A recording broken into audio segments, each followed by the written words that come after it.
Halo guys, kembali lagi di Ngongoser, ngobrol seram. Oke, kembali bersama Tommy teman-teman semua di Ngongoser. Nah teman-teman, pada episode kali ini teman-teman pasti bingung kenapa kok ngongosernya kok di mobil, biasanya kan di studio.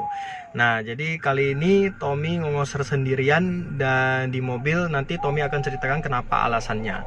Nah sebelum kita mulai, teman-teman boleh bantu untuk subscribe video ini dan jangan lupa untuk nyalakan loncengnya. Nanti jika Tommy mengupdate video-video baru, teman-teman akan mendapatkan notifikasi dari YouTube. Oke, sekarang kita mulai ngongosernya. Nah sebenarnya begini teman-teman, 2 hari yang lalu pas di hari Minggu itu Tommy udah menyediakan sebuah video, atau kita udah syuting deh. Kita udah syuting dengan sebuah cerita dimana teman saya yang ini namanya Rizka Chow. Jadi teman saya ini diikuti sesosok makhluk ya selama 2 tahun guys, selama 2 tahun. Nah itu ceritanya sebenarnya kita membuat video seperti biasa sebenarnya. Nah Tommy akan kasih sedikit cuplikan. Nah kenapa video itu nggak tayang, karena begini, pas kita udah selesai nge-shoot video itu guys, Tommy nggak tahu kenapa sebenarnya nggak ada masalah di audionya sebenarnya ya, karena pada saat udah selesai shoot Tommy cross check itu videonya masih bagus, masih dalam keadaan normal. Tapi nggak tahu kenapa pas Tommy udah mau edit di malam hari itu suaranya itu langsung hilang timbul, dan ada beberapa yang suaranya itu sama sekali nggak muncul sama sekali gitu loh, nggak kedengaran apa yang kita omongin gitu loh. Jadi terpaksa Tommy harus membuat video untuk teman-teman semua dengan cara menceritakan apa yang diceritakan Rizka. Jadi Tommy nggak mau ngambil resiko lagi, karena di saat video syuting selesai Rizka kan bawa temen tuh. Nah itu temennya juga merasakan kayaknya di studio Tommy itu ada sesuatu yang nggak enak gitu loh. Nah jadi istri Tommy juga merasakan hal yang sama gitu loh. Jadi makanya kali ini Tommy terpaksa menceritakan kepada teman-teman semua. Nah ini adalah cuplikan dari video pada saat kita syuting bersama Rizka. Oke, check this out. Oke guys, kali ini bertemu kembali bersama Tommy di Ngongoser. Sebelum kita mulai Ngongoser pada kali ini, teman-teman jangan lupa untuk klik tombol subscribe dan jangan lupa nyalakan loncengnya. Jadi saya kalau Tommy ada video-video baru untuk teman-teman semua, teman-teman bisa diberikan notifikasi dari YouTube. Nah untuk episode kali ini bakal seru banget karena kedatangan seorang tamu yang sangat luar biasa. Nah ini satu geng sama Konisu yang episode perdana di Ngongoser. Kalau misalnya nonton boleh cek, saya taruh linknya di atas. Oke, nah kita persilakan tamu kita, Jeng Rizka. Perkenalkan dirimu. Hai, nama saya Rizka. Jadi salah satu band kota di Medan.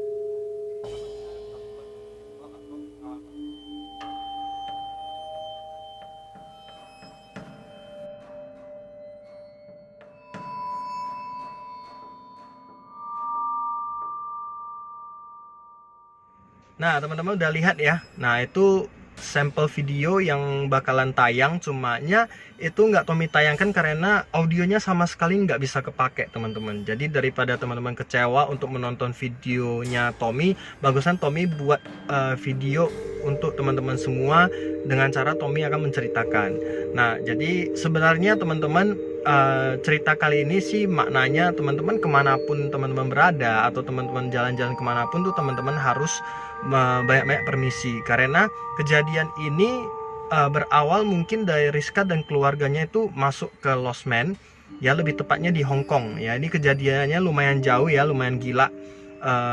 Soalnya hantunya ini mengikuti dia dari Hong Kong sampai pulang ke Medan.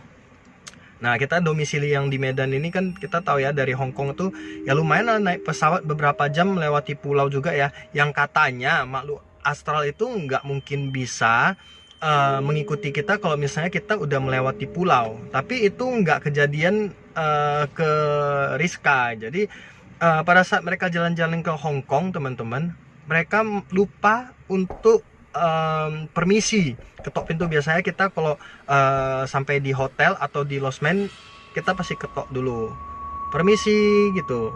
Nah jadi, atau di dalam hati kita bilang permisi, kita cuma mau numpang nginap gitu loh. Nah ini Rizka sama keluarganya nggak melakukan itu teman-teman, dan nggak terjadi apa-apa sih kepada Rizka dan keluarganya. Sebenarnya nggak merasakan hal-hal yang diganggu atau merasakan hal-hal mistis, nggak ada, sama sekali nggak ada. Nah ini ceritanya ini dimulai pada saat dia udah pulang sampai ke Medan. Nah teman-teman pasti tahu ya, ada satu cerita yang tour guide yang di Bali, teman dari Tommy juga, yang namanya Tony Su. Kalau misalnya teman-teman nggak tahu atau nggak mengikuti, teman-teman boleh cek video sebelumnya. Ini dia. Nah nanti teman-teman akan lihat itu Tony Su ya, namanya Tony Su, brother Tony Su itu dia bisa melihat hal-hal mistis seperti ini. Cuma dia bukan indigo ya, karena indigo itu lebih dalam lagi. Kalau dia ini dia seperti lebih sensitif lah dan bisa melihat. Nah jadi pas dia pulang sampai Medan ketemu si Tony, ini Tommy berusaha menceritakan ya secara singkat cerita dari video yang nggak jadi tayang itu ya teman-teman.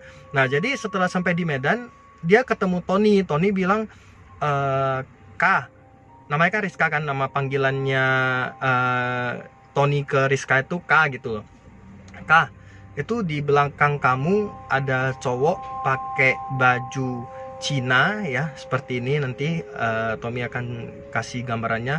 Baju Cina ya, baju Cina yang zaman-zaman kuno, cowok itu nempelin kamu loh, katanya gitu. Kamu harus lebih hati-hati atau enggak gimana supaya bisa bersihin lah gitulah. Tapi Rizka masih ibaratnya gimana ya, enggak terlalu enggak terlalu ibaratnya terlalu percaya lah gitulah. Cuma ya percaya karena si Tony di kalangan teman-teman kita itu dia memang benar-benar orang yang bisa melihat gitu loh. Nah sampai singkat ceritanya, dia merasa gangguan-gangguan itu terjadi pada dia. Nah gangguan-gangguannya seperti contohnya dia sedang di kamar gitu kan, nanti remote TV itu bisa hilang gitu loh. Terus nanti HP-nya bisa tiba-tiba hilang. Nanti sebenarnya si Rizka udah tahu ini ada yang mengikuti gitu loh. Jadi sampai suatu saat dia udah gerem kan, sampai remote TV bisa disembunyiin. Dia marah-marah tuh, balikin remote-nya gitu loh. Marah-marah lah di kamar sendiri, kayak ngomong sama tembok gitu loh. Nah tiba-tiba remote-nya bisa muncul gitu loh, padahal tempat di kamarnya itu dia udah cari keliling-keliling, dan tempat munculnya remote TV-nya itu juga tadi dia ada cari di sana gitu loh. Tiba-tiba muncul setelah dia marah-marah gitu loh. Nah ada satu kejadian yang buat dia benar-benar, wah ini memang benar-benar dia diikutin. Nah jadi pada suatu saat dia ada selfie foto. Teman-teman tahu ya, dulu masih zaman-zaman pakai HP BlackBerry ya, nggak salah ceritanya. Jadi dia pakai foto terus di belakangnya itu backgroundnya kan ada seperti background ini ya, kayu gitu ya, lemari ya. Jadi pas dia foto jepret gini ya teman-teman, lihat jepret di sini tuh nampak bayangan ya, seperti siluet gitu, laki-laki dengan pakaian baju Cina gitu loh. Nah jadi dari sana dia udah tahu. Tapi Rizka ini orangnya, karena di sekumpulan geng-geng mereka ini kan enggak orang yang takut gitu loh terhadap hal seperti ini. Jadi mereka ini banyak mengalami hal-hal mistis ini karena mungkin ya mereka juga enggak takut dan suka berfoto-foto hal-hal yang maksudnya yang konsepnya lebih mistis gitu loh. Jadi mereka lebih suka cerita-cerita horor dan film-film horor. Jadi mereka nggak takut lagi gitu loh. Nah jadi ya ini masih kemungkinan dia percaya sama enggaknya itu ya masih 70% 30% lah gitu lah ya istilahnya. Jadi pada saat dia, ini singkat cerita ya teman-teman, dia ketemu saudaranya ini ada membawa satu orang seperti ustadz gitu ya teman-teman, seperti ustadz, bisa dibilang orang suci lah. Dia mengatakan hal yang sama loh gitu loh sama si Rizka ini, kamu baru pulang dari luar negeri ya katanya gitu loh. Katanya ini kamu ditempelin sama sosok pria dengan pakaian baju Cina gitu loh. Nah itu kamu harus hati-hati, lebih cepat dibersihkan, kalau enggak nanti bisa berdampak buruk terhadap nyawa kamu gitu loh. Nah, sebelum dibersihkan, Rizka juga udah merasa, bahkan teman-teman di sekelilingnya juga merasakan perubahan sifat dari Rizka. Rizka merasa dia lebih emosional dan badannya tuh makin lama makin ciut, makin kurus gitu loh, kayak diserap gitu energinya. Dan satu lagi, aura dari wajahnya itu gelap, teman-teman. Nah, itu yang paling mengerikan dirasakan oleh Rizka. Jadi makanya teman-teman kalau misalnya ada jalan-jalan itu jangan lupa untuk ketok dulu kamarnya, permisi dulu, karena ini dampaknya mengerikan sekali, bisa terhadap nyawa teman-teman itu lebih bahaya lagi gitu loh. Jadi teman-teman harus lebih hati-hati. Nah, singkat cerita, orang ini bisa lah membersihkan Rizka. Terakhir dibersihkan, baru kembalilah Rizka seperti semula.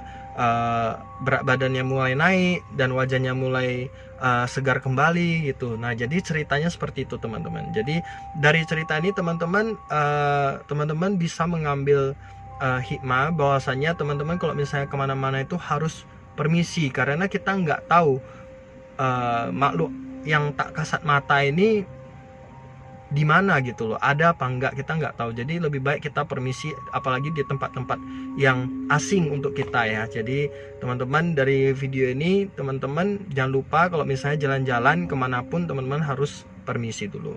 Oke, sekian video kali ini teman-teman, semoga bermanfaat.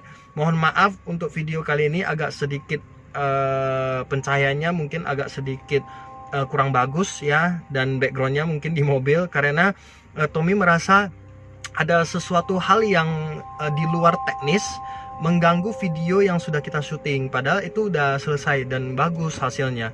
Jadi kenapa hasilnya bisa seperti itu, Tommy juga nggak paham. Mungkin sesuatu dari yang di tempat studio Tommy itu nggak suka atau gimana diceritain ya, Tommy juga nggak tahu ya. Cumanya Tommy akan membuat video ini agar teman-teman nggak kecewa semua. Nah, jadi untuk teman-teman semua, thank you sudah menonton video ini. Jangan lupa like, comment, share, dan subscribe video ini. Oke teman-teman, thank you, bye bye, see you, ngongoser. Woo.